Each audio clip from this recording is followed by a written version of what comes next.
Right, so if irony hadn't already been declared clinically dead in British politics, Labour might have finished it off with their latest pathetic stunt. Just as Labour has adopted a definition over antisemitism, itself riddled with problems, the party has now appointed a man once suspended for Islamophobia to define Islamophobia for them, all whilst systematically excluding the very communities most affected by it.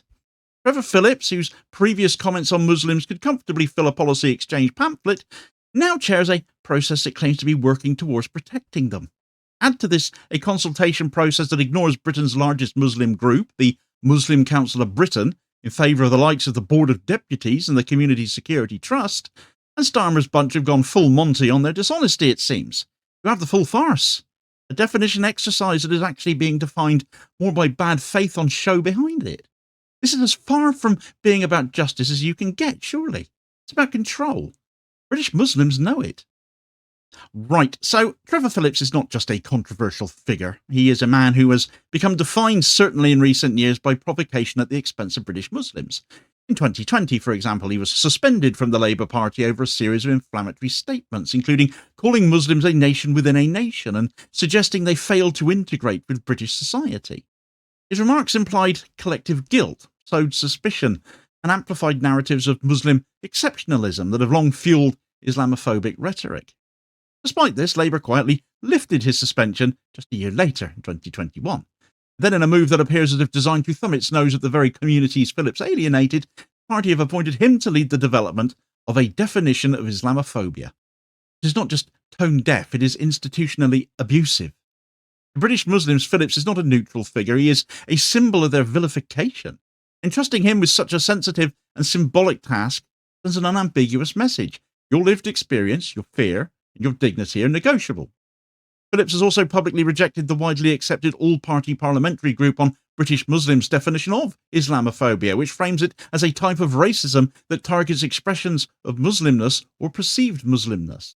Instead, he has warned that such definitions risk becoming de facto blasphemy laws, aligning himself with right-wing culture war narratives that seek to undermine anti-racism by framing it as censorship.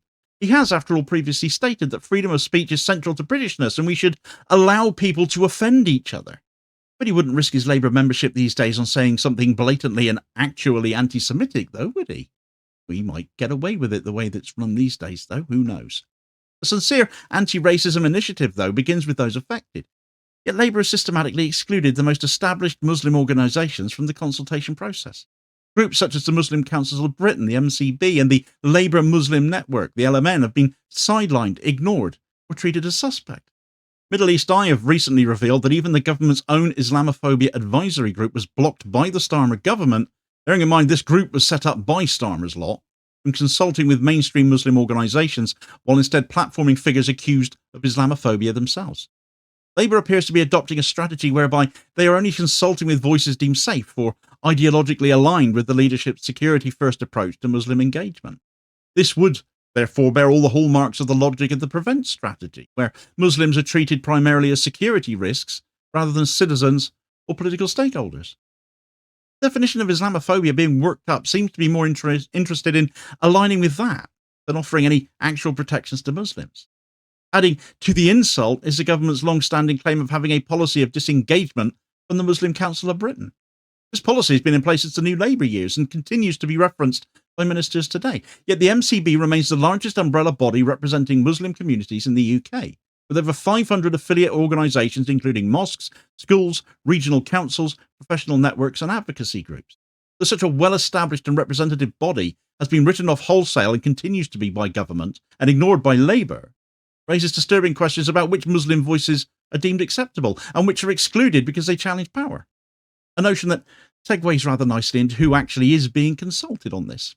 What is more troubling still is that the government retains a veto on who the working group on Islamophobia can consult, and this political gatekeeping has led to an astonishing situation in which the working group, charged with tackling anti-Muslim hatred, has reportedly ended up reaching out to organisations such as the Board of Deputies of British Jews and the Community Security Trust, the CSD, for guidance, both of which have no mandate to speak for Muslim communities whatsoever. They have little mandate to speak for all Jewish communities, whose track record includes opposition to organisations like the MCB. These groups have fiercely pro-Israel stances and have significant and close ties to Zionist institutions, further alienating Muslim advocates who view their involvement in defining Islamophobia as a gross conflict of interest.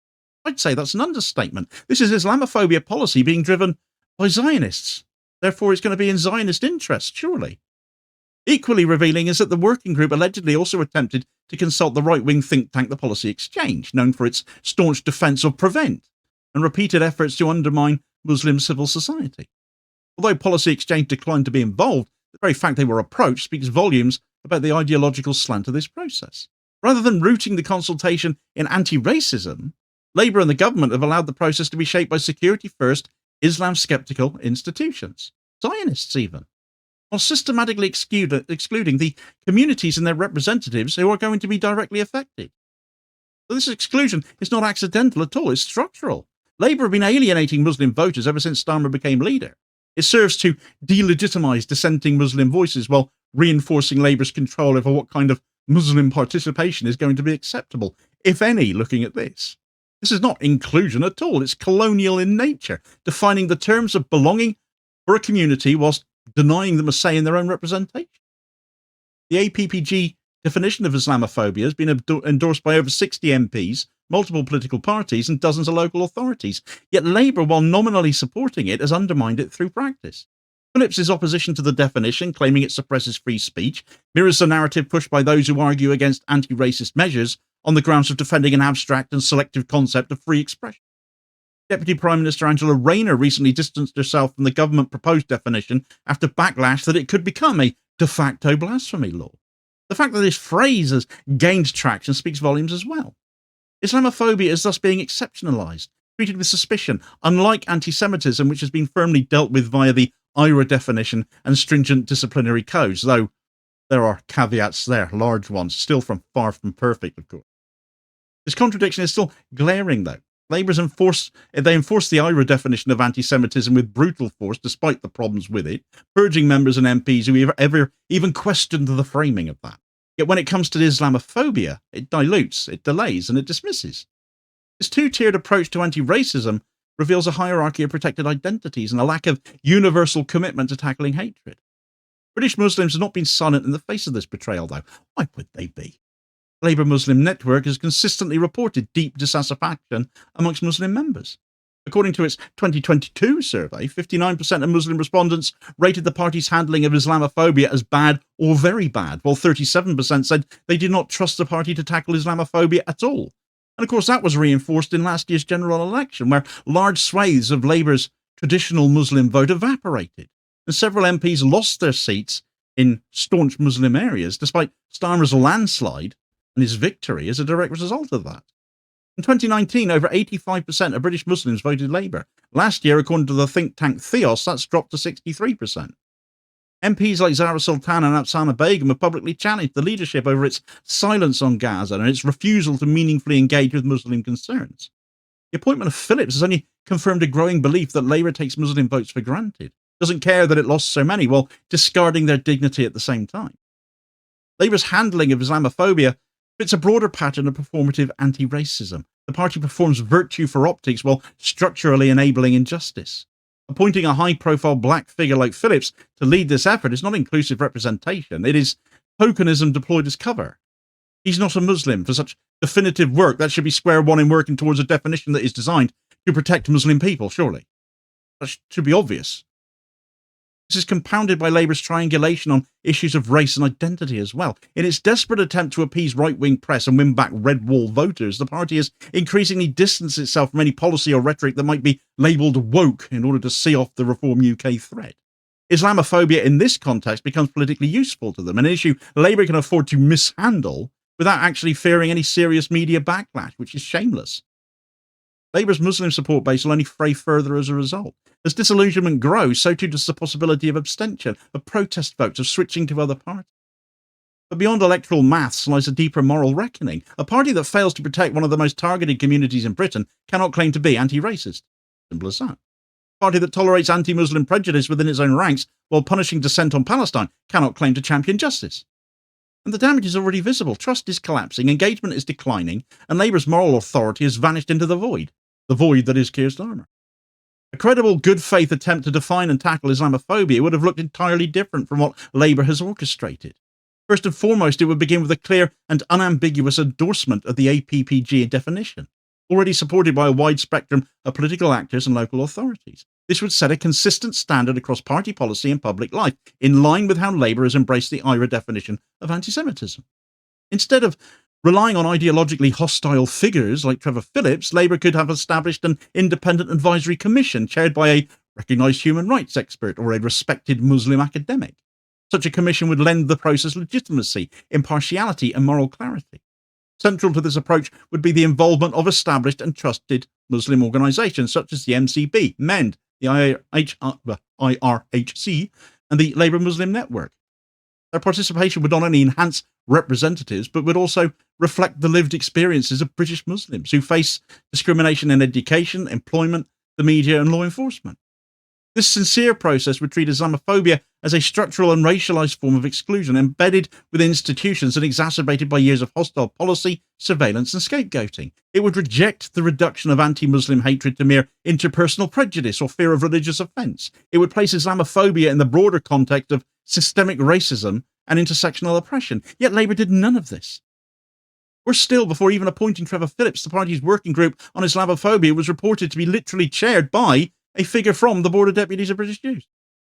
The presence of such a figure within this process reinforces the perception that Labour's Islamophobia project is not driven by the interests or needs of Muslims, but is instead designed to appease powerful Zionist lobbying groups again and control the boundaries of acceptable Muslim political expression. The reality that Muslim voices were excluded while pro-Israel advocates helped shape the conversation on Islamophobia is both politically grotesque and it's morally indefensible. Labour's handling of Islamophobia is not a misunderstanding, it is strategy. By appointing Trevor Phillips, excluding Muslim organisations and backtracking on definitions under media pressure, the party has signalled that anti-Muslim racism is negotiable. This is not anti-racism. It is risk management. It is triangulation dressed up as principle, and it will cost Labour, deservedly, not just in votes, but in credibility, in legacy, and the trust of a generation of British Muslims who will no longer accept their silence as solidarity or tokenism as justice. They have other options these days. Whilst Muslims look set to continue to be silenced in favour of pro-Israel interests here in the UK, though, someone else who is trying to be silenced by those same Zionist appeals is UN Special Rapporteur Francesca Albanese as the US sanctioner just for doing her job. In evidencing Israeli crimes of genocide and standing up for the people of Palestine, well, how dare she? To say support for this lady has surged is an understatement, and it's a joy to see. Put all the details of that story in this video recommendation here as your suggested next watch. Please do also hit like, share, and subscribe if you haven't done so already, so as to ensure you don't miss out on all new daily content, but are spreading the word and helping support the channel at the very same time, which is very much appreciated. Holding power to account for ordinary working class people, and I'll hopefully catch you on the next vid. Cheers, folks.